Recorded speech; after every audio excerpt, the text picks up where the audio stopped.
because there's a real need for some sort of brain treatments in this area. I remember when I first started doing research and using neurofeedback with concussions, and 3 years ago I went to the Sports Neuropsychology Society meeting. So there's all these physicians and doctors and that people who are coming up, that this is really important in the field to give hope for treatment. So doing this type of research is really, really important. Thank you for bringing that up. That actually gets a little bit to my background. I actually don't pretend to know anything about these diseases. I don't know what causes them or the biology of them.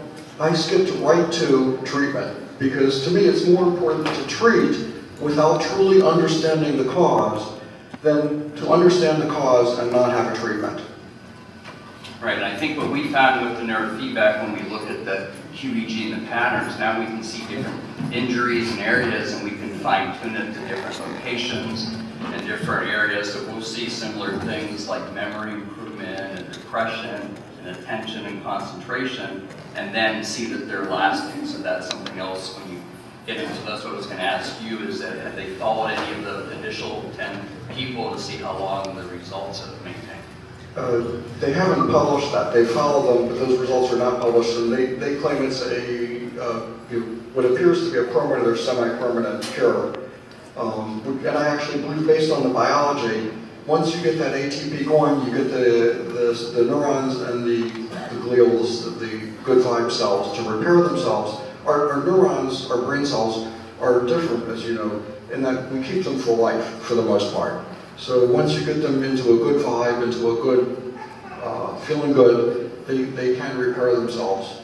Obviously there's going to be billions of cells that will never recover, but I think you touched on something else, which is there are many ways to treat many of the symptoms, and even though some of the work that you do, Dr. Linden, it's not necessary to have 100% understanding, and we'll never have 100% understanding of how all 80 billion neurons in our brains are connected. So I think it's more important, at least from my perspective and perhaps from yours, to spend at least as much focus on how do we treat this, and we'll let somebody else figure out what caused it. I have a quick question, if I may, and thank you for that. What does the laser actually do? Because I think of a laser as something that burns or destroys, and so having had a concussion, I use the science of yoga to heal myself, and I chopped vegetables a lot and did different techniques, I'm sure that I have some lingering symptoms, but I'm just curious what the laser actually does.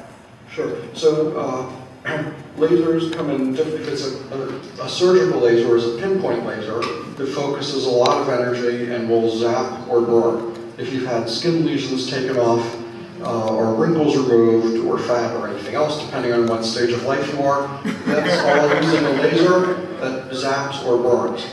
This is the same laser, but because it's about 2 inches across instead of pinpoint, it does not zap or burn. That same energy transmits through the skull, through the skin, into the brain, or if you're treating pain, into the muscle, and it energizes the cell, it accelerates, it increases ATP, and that accelerates the healing process. So in the case of this type of transcranial laser therapy, it's all about getting the laser in, increasing ATP. ATP is the key to life. Thank you. Excellent. I've also had several concussions, and one was with my husband many years ago, where I didn't even have any short-term memory for almost 2.5 years.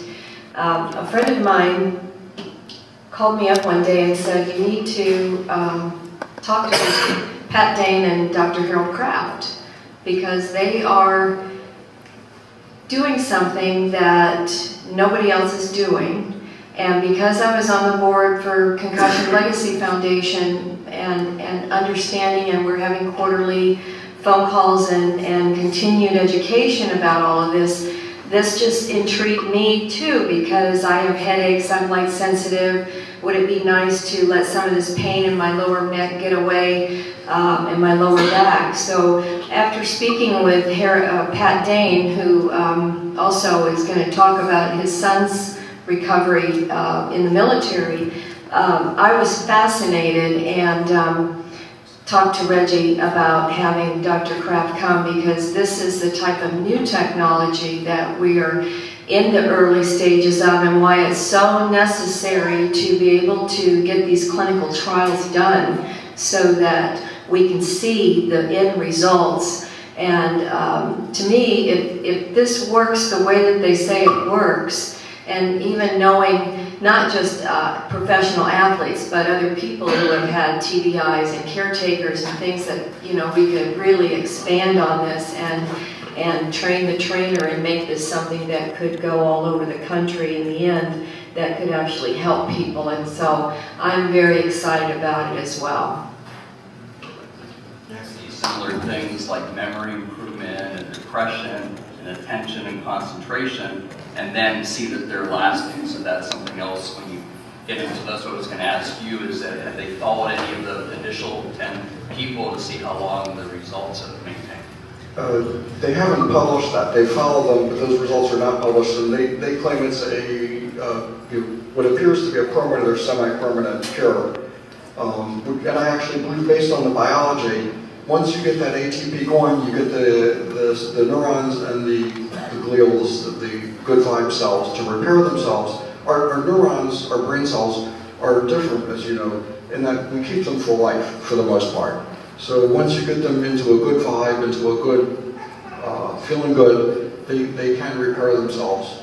Obviously, there's going to be billions of cells that will never recover, but I think you touched on something else, which is there are many ways to treat many of the symptoms, and even though some of the work that you do, Dr. Linden, it's not necessary to have 100% understanding, and we'll never have 100% understanding of how all 80 billion neurons in our brains are connected.